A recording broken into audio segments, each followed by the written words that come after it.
It is Super Bowl Sunday this weekend. We're going to talk a lot about the big game, a lot about the NFL with our guests this week. But we've got to start with the biggest news of the week, Molly. And it's the NBA. It's the Luka Doncic, Anthony Davis trade that reshapes a lot of the media narrative around the NBA. And we're going to get into that. Now, Molly, I know you're not an avid, huge NBA fan, but this had to crack, your algorithm on some of the social media platforms, right? Austin, I'm not completely out of the loop when it comes to the MNBA, as my friend Ari Chambers likes to call it. But yeah, if you ever got TikTok, which you eventually will, I will wear you down. I've It's held off this long, Molly. Austin, I'm still a sports journalist. Of course I saw this news. Of course it hit everywhere. But what's really interesting to me is how it permeated mainstream culture. Like, I'm scrolling my TikTok, which is just like Taylor Swift videos on the Grammys, and then all of a sudden there's like a whole trend of boyfriends breaking it down to their girlfriends in pop culture terms. It's like, okay, this would happen if Kevin Jonas got traded for Harry Styles, from the Jonas Brothers to One Direction. It's everywhere. I was stunned. I mean, our colleague Ben Portnoy in his college newsletter this week was like, what did this mean in the college level? Like, this is like Arch Manning being, traded to Ole Miss, or Cooper Flagg, being traded to Maine Black Bear. It was just like a totally out of the box, nobody expected sort of trade. And I have to agree with what you said, Molly. It has been everywhere. Everyone has just been like, wow.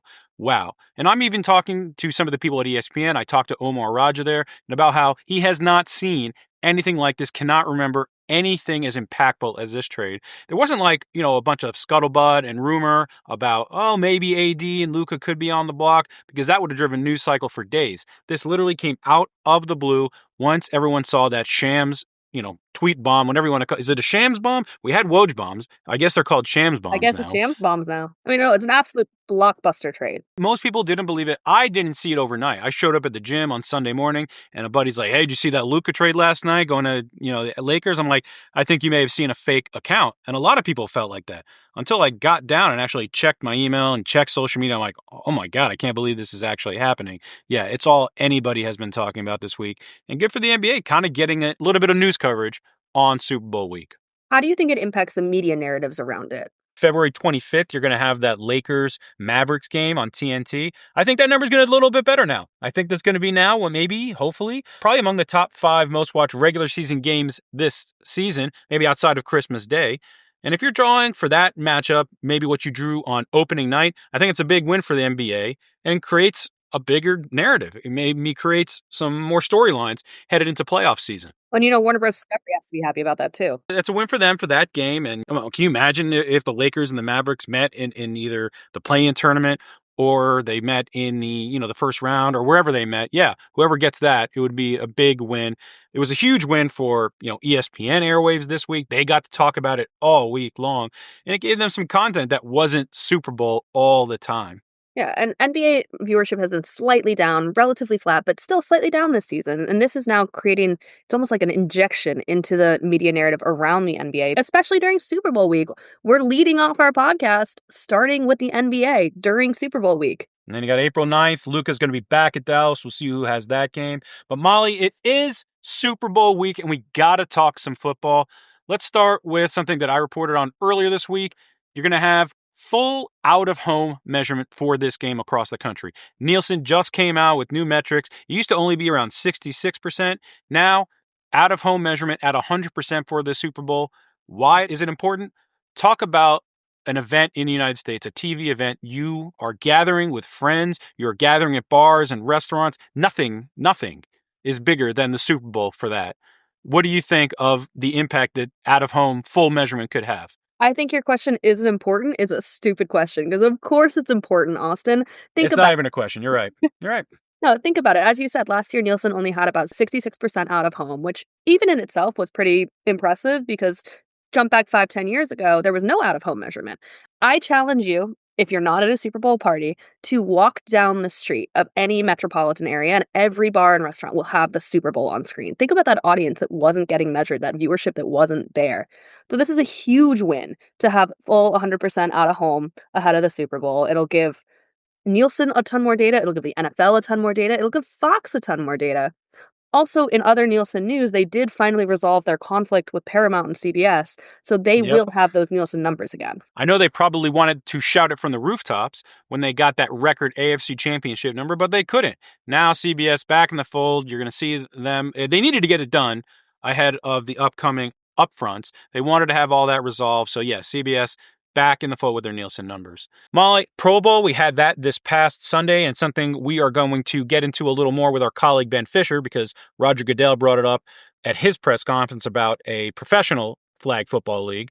But did you watch any of the game? I'll say it. I did not watch any of the Pro Bowl, and neither did a lot of people, least watched live Pro Bowl on record. Oh, I'm glad you admitted that first because I didn't watch any of it either. It didn't pique my interest. I watched the Grammys Sunday night. That was excellent. Yep, I was more into the Grammys. Obviously, this was in the afternoon, so it wasn't like a head-to-head sort of thing. But no, like watching a flag football game, like it wasn't something that I wanted to see. But I'll be honest, when the Pro Bowl was still tackle, it also wasn't something I necessarily wanted to see. But while it was a record low, let's just look at the fact that this thing still got 4.7, 4.8 million viewers, an incredible number for what it's a flag football exhibition. And those are numbers that any entertainment property is like itching to have. We've talked about that before, about how entertainment properties are kind of dragging down sports packages. Austin, I will have a more in-depth story on this coming out in the next couple days, but Fox had some news on Tuesday during their earnings call because they couldn't keep us busy enough with just Super Bowl.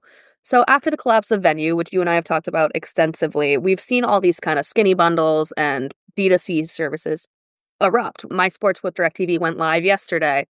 You've Mm-hmm. got Flagship coming up. You've got a new Comcast package. Fox is now going to do its own D2C service. It's going to be inclusive of its properties, mostly sports, but also Fox News, all of that. And CEO Lachlan Murdoch said the pricing is going to be a lot more friendly to the consumer than some of its competitors. And it's also expected to launch by the end of the year. Do you see a place in the marketplace for this? Like, at what point is it too much with all of these different products? First off, Molly, I do think there absolutely is a place for it. I know Fox News remains incredibly popular. Fox Sports obviously has a number of properties that are going to be attractive. And that's all they really have. It's just a live thing. It's news and it's sports. So, yeah, maybe you do want that from Fox. But yeah, there are a lot of these direct-to-consumer platforms now that you're having to pay for.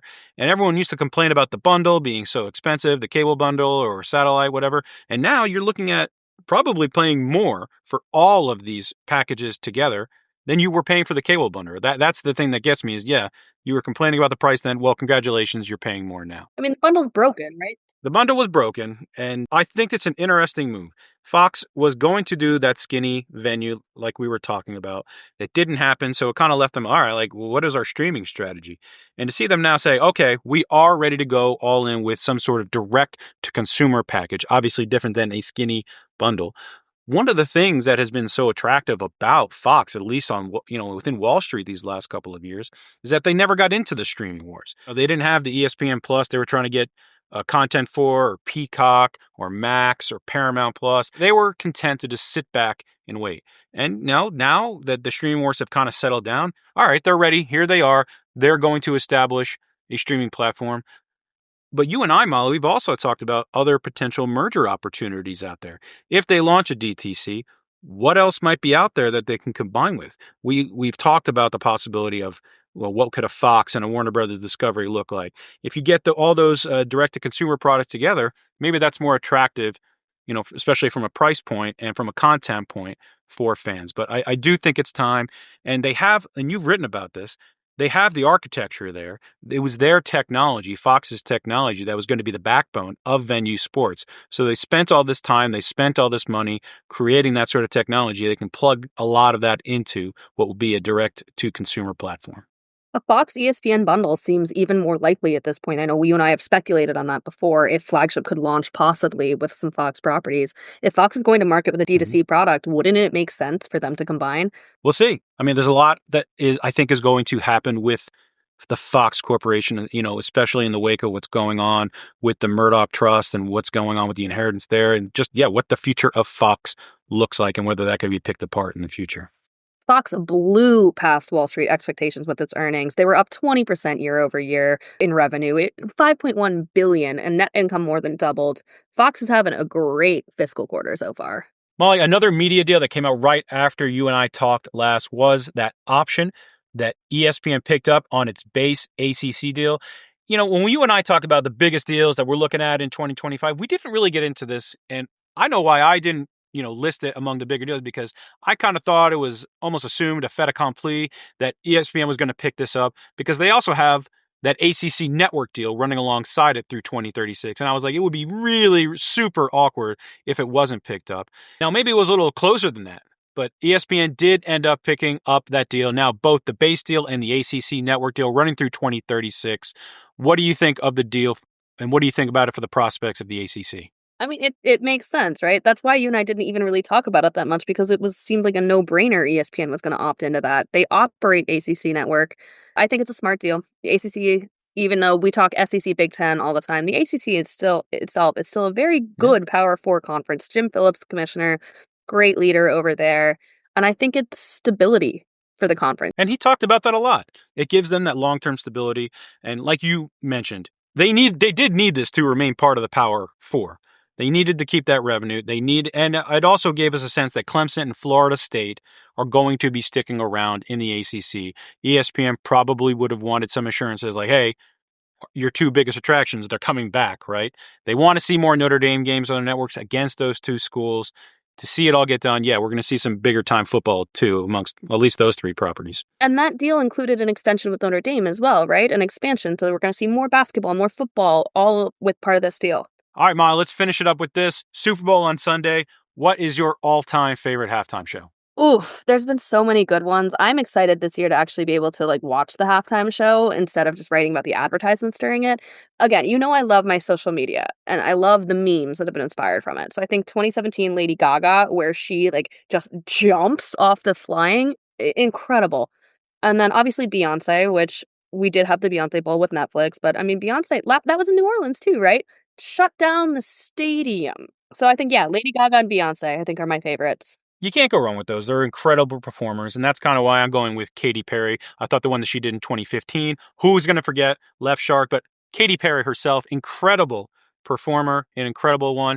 As a kid, I do remember the Michael Jackson one and sitting there thinking wow, this was a really good show. I think that was back from the early 90s, so those are two of the more memorable ones for me. I did not have on my bingo card you saying Katy Perry was your Oh, favorite yeah. show. She was such a good performer. I totally have to respect anybody that puts on a show like that. I mean, Shania Twain, 2003, she was my first concert. My mom took me to Shania Twain for my 9th birthday.